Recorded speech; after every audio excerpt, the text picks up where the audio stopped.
tudo bem contigo? Estamos iniciando nossa programação com o jornalista Pedro Ernesto, comigo toda semana a doutora Michele Bendini, aonde vamos entrevistar grandes nomes do Brasil e falar de assuntos que traz construtividade para a vida de todos os nossos ouvintes, telespectadores e internautas. Essa mulher, ela transformou dor em propósito, doença em sabedoria. Doutora Michele Bendini, especialista em saúde integrativa, com ênfase em nutrição funcional. Trilha isto desde 1998. Um caminho onde a ciência e a alma caminham juntas. Da bulimia, que quase tirou das passarelas, nasceu a missão de ajudar pessoas e reconstruírem o equilíbrio. Não apenas o físico, caros telespectadores, mas também o energético, emocional, o espiritual. Ela é membro da Sociedade Brasileira de Ozonioterapia, médica com formação em nutrição, biomedicina, cosmetologia, Ayurveda, nutrigenômica e ciências quânticas. Hoje, ela fala conosco sobre a verdadeira longevidade, aquela que nasce de dentro para fora. Quando a nutrição encontra consciência e a ciência se reconcilia com a natureza. Doutora Michele Bendini, seja muito bem-vinda em nossa programação. Muito obrigada, Pedro. Gratidão pela oportunidade. É sempre um prazer estar me conectando com pessoas inteligentes que pensam fora da caixa, assim como você. É um prazer estar aqui. Doutora Michele, a sua história, ela começa com dor. Como a bulimia foi a tua professora e o que ela lhe ensinou sobre o corpo emocional e o corpo físico? Vamos lá, Pedro. Em 1998 não se falava de bulimia. Eu me peguei vomitando, comia, vomitava em diversos episódios, até que chegou um determinado momento onde eu comecei a vomitar sangue e eu vi que aquilo não era normal. Eu não conseguia fazer uma associação com relação ao meu estado emocional de bulimia nervosa, devido ao meu autocontrole, porém havia essa válvula de escape através desses episódios de vômito. E quando eu me peguei vomitando sangue, eu vi que não estava normal, fui buscar ajuda. E naquele momento, eu tinha 18 anos, eu desfilava como modelo e acabei no hospital com bulimia. O médico me disse que eu precisaria conviver com aquilo, porque bulimia não tinha cura. E eu decidi que aquela dor não ia me definir. Então, em 1998, eu comecei a estudar a naturopatia e eu percebi algo muito poderoso.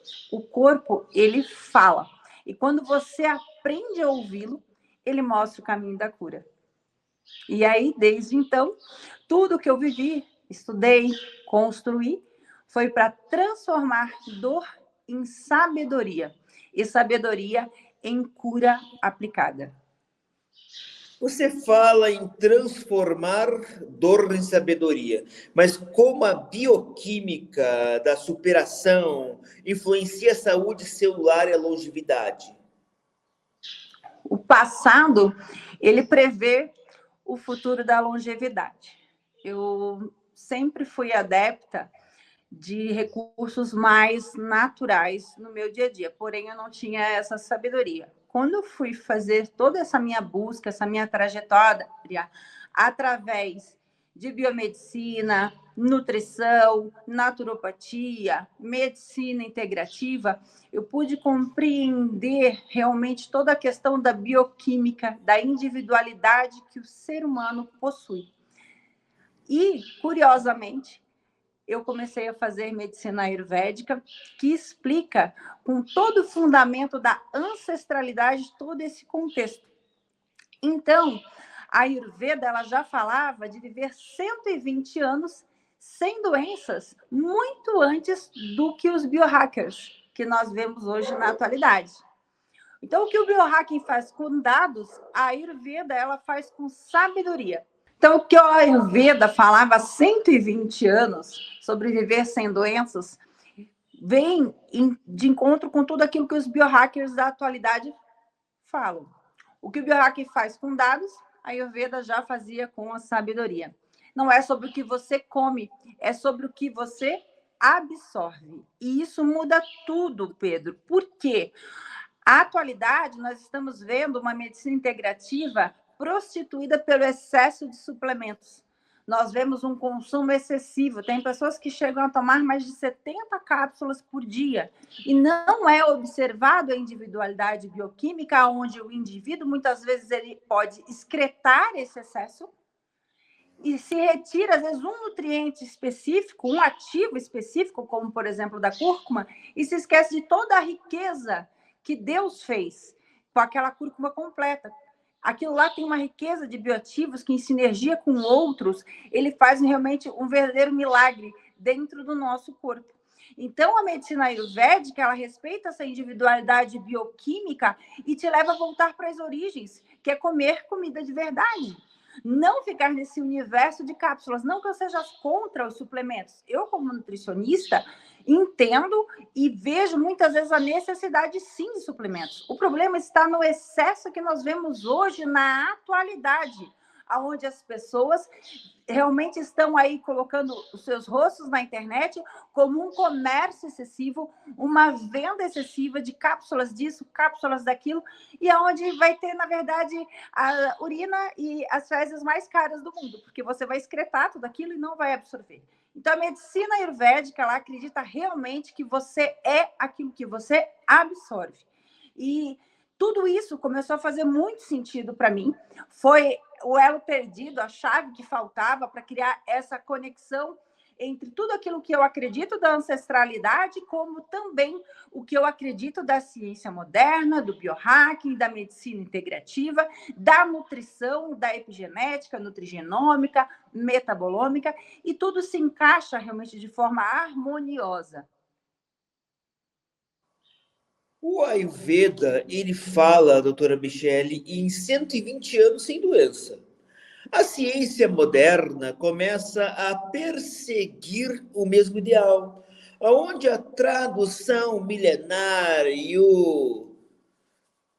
vamos dizer, eu não sou muito bem inglês, o telespectador me conhece, mas vamos tentar, o Brochalke se encontram. O biohacking? Olha aí, ó. Aprenda com a doutora Michele o inglês correto. Não siga o jornalista Pedro Ernesto, porque ele não vai te ensinar inglês. Doutora Michele. Vamos lá, Pedro. O biohacking, ele tem sido falado muito na atualidade, e a gente tem o exemplo do Brian Johnson, que é um nome, que é um famoso biohacker que quer não morrer, né? Tem até, inclusive, acho que um documentário no Netflix que se chama, se eu não me engano, acho que é Não Morra, algo assim dele, onde mostra toda a rotina dele, onde ele usa toda a tecnologia, toda a infraestrutura e tem o dia dele voltado para não morrer. E viver com longevidade, com saúde. Ali, claro, a gente vê um excesso de modernidade. E não fica real para a maioria das pessoas trazer esse contexto. Então, quando nós trazemos todo esse conhecimento milenar da medicina ayurvédica associada às técnicas biomédicas, nutricionais da atualidade, nós conseguimos a maravilha que é colocar isso no nosso dia a dia. Trazer de forma acessível para todas as pessoas que realmente querem ter uma vida transformada. E sim, o estado de saúde, de longevidade, que esse é o nosso objetivo. Não é viver mais, é viver mais e melhor. Porque não adianta você viver 100 anos e estar numa cama. O ideal é que você viva com plenitude, com consciência, com intencionalidade, para realmente poder cumprir o seu propósito aqui nessa terra e deixar um legado. Na prática, doutora, o que o Ayurveda entende por corpo equilibrado? É um equilíbrio químico, energético ou espiritual? Um ponto bem curioso, Pedro, é que a Ayurveda, ela não fala de equilíbrio. Ela fala de não desequilíbrio. Se você observar comigo, Pedro, não existe um estado de equilíbrio, porque tudo muda o tempo todo. Essa utopia do estado de equilíbrio, ela não consegue ser aplicada de forma cotidiana. E por isso que não funciona. A medicina ayurvédica, ela fala sobre o estado de não desequilíbrio, que é diferente de equilíbrio. O não desequilíbrio, ele está em você fazer tudo o que você pode com o recurso que você tem hoje. É essas mudanças do dia a dia que vão trazer essa constância no seu cenário atual, que é o que vai gerar toda a diferença. Os desequilíbrios dentro da medicina ayurvédica, eles são conhecidos como os doshas, aonde muitas vezes a maioria das pessoas fazem testes, internet, e isso não traz o significado real do dosha, porque é algo muito mais complexo e profundo. Mas são perfis de desequilíbrios que nós notamos. Eu gosto de explicar os doshas como metáforas para que o pessoal que é da saúde, da medicina moderna, consiga compreender e ver a forma como realmente todo esse processo de ancestralidade, ele realmente se casa com a medicina moderna. A diferença é que realmente a gente consegue aplicar diariamente. Tanto que na medicina ayurvédica nós temos o que a gente chama de dinacharya. Ou a gente pode pegar os biohackers que usam o habit tracker, que nada mais é do que um rastreador de hábitos diários que vão promover essa saúde e longevidade. Você acredita que a indústria da longevidade criou uma dependência de cápsulas e protocolos que distanciam o ser humano da própria biologia? Infelizmente, é o que nós vemos hoje na atualidade. Nós podemos perceber, ao rolar o feed no Instagram, o excesso de ofertas que hoje o mercado tem. E a saúde, ela virou moda, a integrativa, ela se perdeu no excesso. E o excesso, ele adoece. Eu trago o ser humano de volta ao centro e quebro tabus que hoje são apresentados dentro da ciência da ancestralidade, aonde toda essa clareza faz com que realmente você possa viver uma vida com mais essência e mais significado, sem esse excesso comercial que hoje nós vemos assim de forma intensa dentro da mídia, das redes sociais. E compreender a individualidade bioquímica, ela é essencial durante esse processo, porque senão você pode ter resultados que não são favoráveis, achando que está fazendo bem para o corpo, mas não. Como é que a nutrigenômica vem comprovando que aquilo que comemos pode literalmente ligar e desligar genes de doenças? Excelente pergunta, Pedro. A genética moderna, ela diz que nós somos o resultado do DNA que herdamos. O Ayurveda, ele diz algo ainda mais profundo, que nós somos resultados das escolhas que fazemos com o que herdamos. Atualmente, é o que nós falamos de epigenética. Então, muito mais do que a genética, todo o contexto epigenético consegue causar verdadeiras transformações. Essa diferença entre destino e estilo de vida. O DNA, ele é um mapa, mas o estilo de vida, ele é a bússola, que vai poder ligar ou desligar os genes. O Ayurveda, há 5.000 anos, ele utilizava um termo, e utiliza, que se chama Prakriti, que trata da nossa constituição individual, e Vikriti, que trata os desequilíbrios adquiridos. Por isso que eu falo do não desequilíbrio. E isso é epigenética pura. O ambiente, os pensamentos, o alimento, o sono, tudo isso que vivemos conversa diariamente com os nossos genes. A ciência moderna, ela chama isso de expressão gênica. E o Ayurveda, ele sempre falou que